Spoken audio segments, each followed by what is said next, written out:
ফজরের ওয়াক্ত হলে সামান্য আলোকিত হলো পূর্বাকাশ। ইয়াসার মুয়াজ্জিনের আজানের শব্দে জেগে উঠল ঘুম থেকে। মুয়াজ্জিনের আওয়াজের প্রশান্তি ও গাম্ভীর্য বিছানায় শুয়ে মনোযোগ দিয়ে শুনতে লাগলো ইয়াসার। আজানের বাক্যগুলোতে যেন নতুন প্রভাব বিস্তারকারী কিছু অর্থ খুঁজে পেয়েছে সে। সফলতা তো সবসময়ই সালাতের সাথে সম্পৃক্ত। যে সালাত আদায় করে না সে সফল হতে পারে কি করে? আজানের বাক্যের অর্থগুলো এই প্রশান্ত আওয়াজের সাথে তার বুকে স্থান করে নিল। তার রক্তে প্রবাহিত হয়ে শরীরে বয়ে গেল নতুন জীবনের এক স্পন্দন। সে গভীর ঈমানের সাথে বলে উঠল, আলহামদুলিল্লাহিল্লাযী আহইয়ানা বা'দা মা আমাতানা ওয়া ইলাইহিন নুশুর। সকল প্রশংসা তার, যিনি আমাদের জীবিত করেছেন মৃত্যুর পর, আর তার কাছেই আমাদের প্রত্যাবর্তন। আজান শেষ হওয়ার পর ঝট করে দাঁড়িয়ে গেল ইয়াসার। দ্রুত অজু করে জামাটা পরে বেরিয়ে গেল ঘর থেকে। ফজর সালাতের পর মুসল্লিরা শাইখের চারদিকে গোল হয়ে বসে শুনতে লাগলো তার আলোচনা। শাইখ আল্লাহর পথের পথিকদের পথ চলা সম্পর্কে আলোচনা করতে লাগলেন। আধা রাতের পথিক পথ চলতে যেমন উজ্জ্বল তারকার সাহায্য নিয়ে থাকে, তেমনিভাবে তিনিও তার অনুসারীদের কাছে তার কথাগুলো অর্থবহ ও স্পষ্ট করার জন্য সুস্পষ্ট ও জলজ্যান্ত উদাহরণের সাহায্য নিচ্ছিলেন। তার কথাগুলো ঊর্ধ্বাকাশের তারকারাজির মতো অন্তরের মধ্যে জ্বলজ্বল করছে, আর সবার অন্তরকে তাকওয়ার রঙে রঙিন করে তুলছে। তার কথার স্পর্শে মানব অন্তর ধারণ করেছে ঝর্ণা নিঃসৃত নিটোল স্বচ্ছ পানির মতো সজীব ও পরিশুদ্ধ রূপ। তিনি আল্লাহর পথের পথিকদের একটি উদাহরণ পেশ করলেন। একদল লোক পাহাড়ে উঠতে চাইল। তাদের কেউ কেউ শুরুতেই পাহাড়ের বিশালতা দেখে পিছু হটল। তাদের ইচ্ছাশক্তি প্রথমেই ক্ষয়ে গেল। আরেকদল লোক 1/4 যেতে না যেতেই ক্লান্ত হয়ে পড়ল। কেউ কেউ অর্ধেক পৌঁছালো, কিন্তু হোঁচট খেয়ে গড়িয়ে পড়ে গেল। আবার উঠে দাঁড়িয়ে নতুন করে পাহাড়ে ওঠা শুরু করলো। হয়তো একটু পরেই তার হিম্মত ফুরিয়ে যাবে। সে যেখানে হোঁচট খেয়েছিল সর্বোচ্চ সেখানেই যেতে পারবে। সবচেয়ে ভাগ্যবান সেই যে চূড়োয় আহরণ করতে পারবে। শাইখ কথা বলছিলেন। চারদিকে মানুষও পরিপূর্ণ মনোযোগ দিয়ে শুনছিল তার কথাগুলো। কেউ কেউ নিজ স্লেটে গুরুত্বপূর্ণ কথাগুলো টুকে রাখছিল, যেন শাইখের আলোচনা ভুলে না যায়। কেউ কেউ আবার দীর্ঘশ্বাস ফেলে নিজ অবস্থার সাথে শাইখের কথাগুলো তুলনা করছিল। শাইখের কথার প্রভাব আরও বেশি পড়ার কারণ শাইখের অন্তর ও বাহির একই। তিনি পুত-পবিত্র, অনেক বেশি ইবাদত করেন, বেশি সাওম পালন করেন, রাত জেগে সালাত আদায় করেন, সর্বাবস্থায় সর্বক্ষেত্রে আল্লাহকে স্মরণ করেন, সবসময় আল্লাহর দিকে ফিরে আসেন, আর আল্লাহ দণ্ডবিধি, সীমারেখা ও আদেশ মানার ব্যাপারে তিনি খুবই সজাগ। তার এই মহৎ অন্তর জ্ঞান অর্জন করে তৃপ্ত হতে পারে না, আবার জ্ঞান অর্জনে ব্যস্ত থাকতেও ক্লান্তি অনুভব করে না।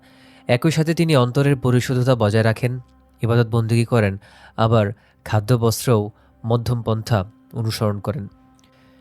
নিজের অবস্থা মনে করে দীর্ঘশ্বাস ফেলল ইয়াসার। সে জানে না যে কত দূর যাওয়ার পর মেয়েটা তার পথ রোধ করে দিয়েছে। সে সর্বোচ্চ চেষ্টা করছে মেয়েটাকে রাস্তা থেকে সরিয়ে সামনে অগ্রসর হতে। শাইখের দিকে কাকুতি ভরা চোখে তাকালো সে। কথা বলতে চাইল। কি ক্ষতি হবে যদি উপস্থিত সবাই শুনে ফেলে? না, আবু আনাসের ঠাট্টা থেকে সে বাঁচতে পারবে না। ছেলেটা হাসি তামাশা করতে পছন্দ করে। মাঝে মধ্যে তাকে উদ্দেশ্য করেই ঠাট্টা করে। শাইখ কি তার মনের কথা বুঝতে পারেন? একবার তার ঘাড়ে হাত বুলিয়ে বলেছিলেন, ইয়াসার, আল্লাহকে ভয় করো। সেদিন এক প্রতিবেশীর মেয়ের দিকে চোরা দৃষ্টি তাকিয়েছিল ইয়াসার। একটা মাত্র দৃষ্টি, একটাই। আর আজ সেই ইয়াসার এক গায়িকার কাছে পরাজিত। ভাবনায় এতদূর পৌঁছানোর পর সে ঠোঁট কামড়ালো। আহ, যদি মেয়েটা পবিত্র হতো তাহলে তাকে বিবাহের প্রস্তাব দিতে এক মুহূর্ত দেরি হতো না। কিন্তু সবাই যখন প্রস্থান করছে তখন চেতনা ফিরে এলো তার। আবু আনাস ফাদেল ইবনু আনাস তার কাঁধে হাত রেখে বলল, শায়েখ, উঠেন উঠেন। শাইখের আলোচনা শেষ করেছেন।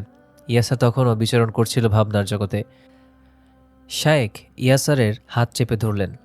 ইয়াসার শাইখের সাথে চোখাচোখি হওয়া থেকে নিজেকে বাঁচিয়ে রাখার জন্য চোখটা নামিয়ে রাখলেন, পাছে শায়েখ তার মনের কথা জেনে যায়। শায়েখ তাকে জিজ্ঞাসা করলেন না সে কী চায়। কেন জিজ্ঞাসা করলেন না? তিনি কি আশঙ্কা করেছেন যে কেউ তা শুনে ফেলবে? ইয়াসা বাসায় চলে আসলো ভারী পদক্ষেপে। বাইরের পরিবেশটা বেশ ঠান্ডা, বাতাসও জোরে প্রবাহিত হচ্ছে। আকাশে দেখা যাচ্ছে টুকরো টুকরো মেঘ। দুনিয়া যেন তার সম্পূর্ণ রূপ প্রকাশ করে দিয়েছে। অন্ধকার দূর হয়ে গেছে। বয়ে যাওয়া বাতাসের মৃদু ধাক্কায় মাটিতে ঝরে পড়ছে গাছের শুকনো পাতাগুলো। সে ঢেউতলা নদীর দিকে তাকালো না, চারদিকে সারি সারি বাড়ির দিকেও তাকালো না। কিছু মানুষ রিজিকের সন্ধানে গৃহত্যাগ করছে, তাদের প্রতি ভ্রুক্ষেপ করল না। সে কিছুই দেখল না, নিজেকে শুধু ধিক্কার দিতে থাকলো, নিন্দা করতে লাগলো। ছি, যেসব যুবক আল্লাহর আনুগত্যে একত্র হয় ও বিচ্ছিন্ন হয়, তাদের মাঝে সে কীভাবে ছিল? সে কি তাদেরকে ধোঁকা দিচ্ছে? কিন্তু সে তো কাউকেই ধোঁকা দিতে চায় না। তাদের কাছে তার চরিত্র গোপন থাকলেও আল্লাহর কাছে কি গোপন থাকবে? যেই আল্লাহ মনের খবর জানেন, চোখের চোরা দৃষ্টি সম্পর্ক জানেন। ইয়াসারের গাল দুটিতে নেমে এলো কান্নার জোয়ার। হায়, সে একটা মেয়ের সামনে টিকতে পারছে না।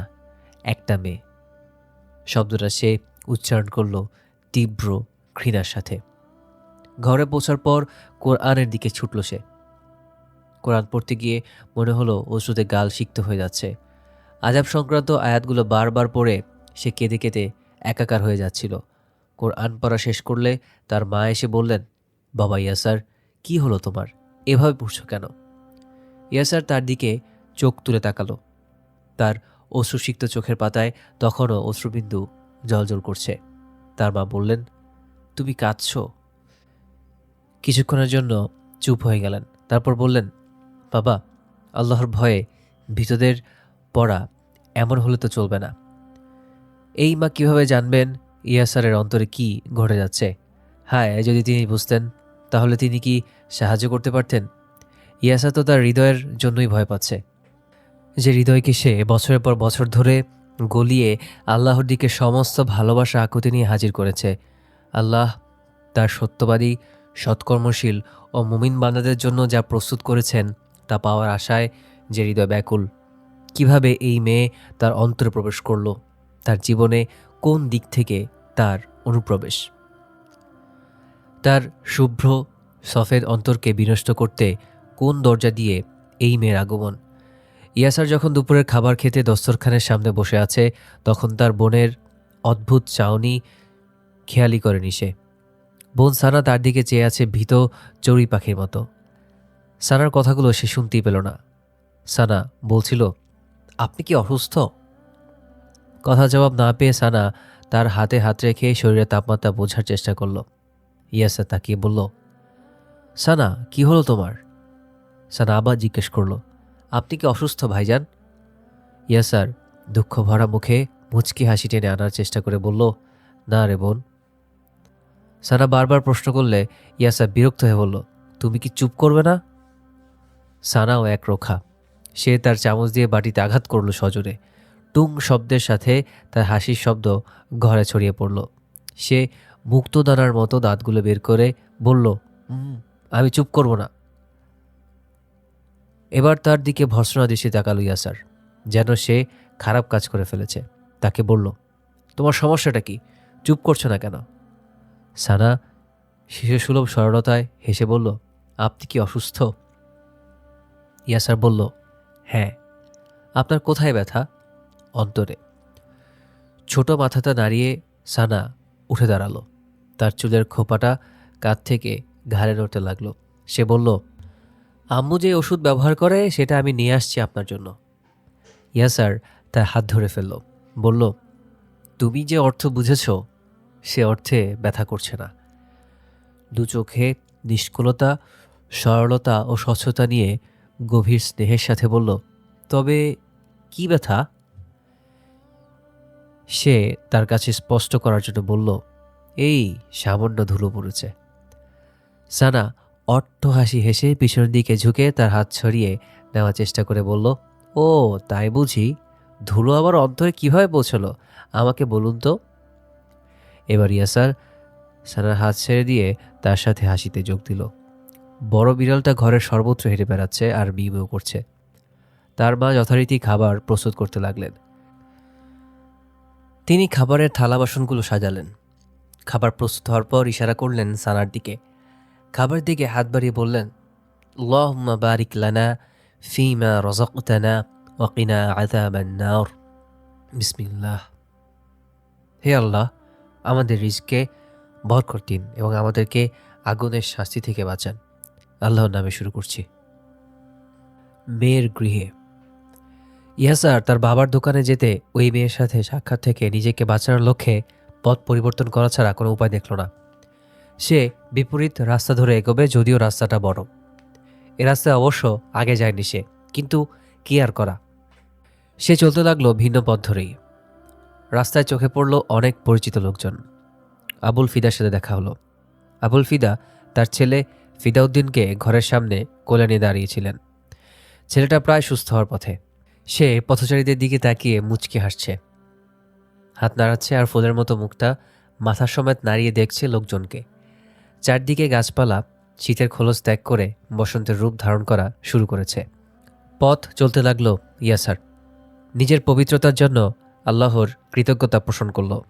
এই তো 3 দিন গেল, তার সাথে আর সাক্ষাৎ হওয়া লাগলো না, কিন্তু তার চেহারাটা মানসপটে এখনও সজীব। তার কণ্ঠ যেন কানে ফিসফিস করে কিছু বলছে। এখনও সে কল্পনা দেখতে পায় তার চোখ দুটি, কি বিষণ্ণ দুটি চোখ। প্রতিদিনই তার আকুলতা ও আগ্রহ বাড়তে লাগলো। তার অন্তরে মেয়ের দখল করা জায়গাটা যেন আরও প্রসারিত হতে লাগলো।